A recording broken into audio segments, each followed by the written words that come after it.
Raptor Films, a big defense for Christianity is that the apostles died and were tortured, never recanting Jesus. How are the Heavens Gate and Jonestown 1978 incidents any different? They all willingly died for a lie too. This is a great question, and I think the difference is going to strengthen your confidence. I think it's going to strengthen it. Okay, so we say, hey, the apostles died and were tortured, never recanting Jesus. The important and the clear way to say it for me would be they were willing to suffer for their claim that Jesus had raised from the dead. And then let's slow our thinking a little bit and say, and what we're getting from that is that they were sincere. Okay, that the same can be said for a few of the members of Jonestown and Heavens Gate. Now, Jonestown Massacre, I don't know as much about Heavens Gate, but Jonestown, they were actually, not all the members knew what they were doing. Not all of them knew.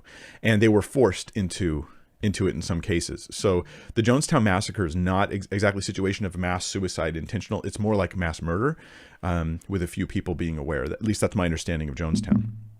So it doesn't actually parallel at that point. The Heaven's Gate thing, I don't know. I don't know. Were they all aware that whatever they were eating or drinking or killing themselves with, that was going to kill them, or were they being lied to about it? In which case, I think the leaders were at least sincere, or they were so wrapped up in what's called enmeshment in domestic violence counseling, where the leaders like, look, if I'm no longer going to lead these people, then there's no point in life, because I see them as being part of my identity, and so I'm going to kill myself and I'm going to kill them too, and so it's like a murder-suicide thing. Anyway, all that being said, let's pretend they were all totally sincere.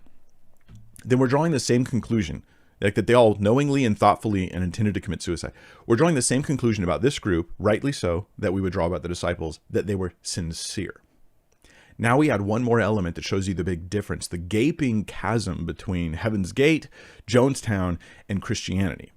And that is, the members of Heaven's Gate and Jonestown, unlike the apostles, would not have any way of knowing whether what they saw was real or not, because there's no seeing anything.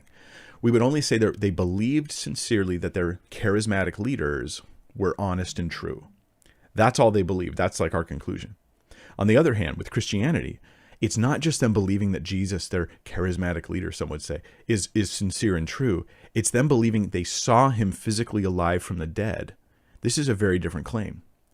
So if they're willing to suffer because they sincerely believe they saw Jesus alive from the dead, that's a significant piece of evidence for Christianity, the genuineness of the apostles. You can add to this the unlikelihood of hallucinations, which seems preposterous. It would be a miracle for hallucinations to function in that way.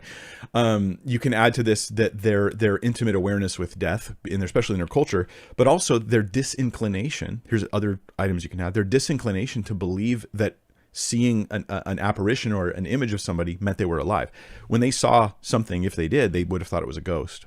Jesus had to go through labors to show them that he was alive, eat with them, let them touch him, right, Thomas? Things like this to prove that he's alive and it's not a ghost. All that being said, the willingness to die for your beliefs shows you're sincere in your beliefs. That's what it shows. Now, add to it, what they're being sincere about is something they would have been in a position to know the truth about, whether Jesus had really risen or not. Were they making it up or not? So it strengthens Christianity. But the other people in other cults, religions, groups aren't in a position to know the truth of those religions in a way that the apostles were to know the truth of the resurrection.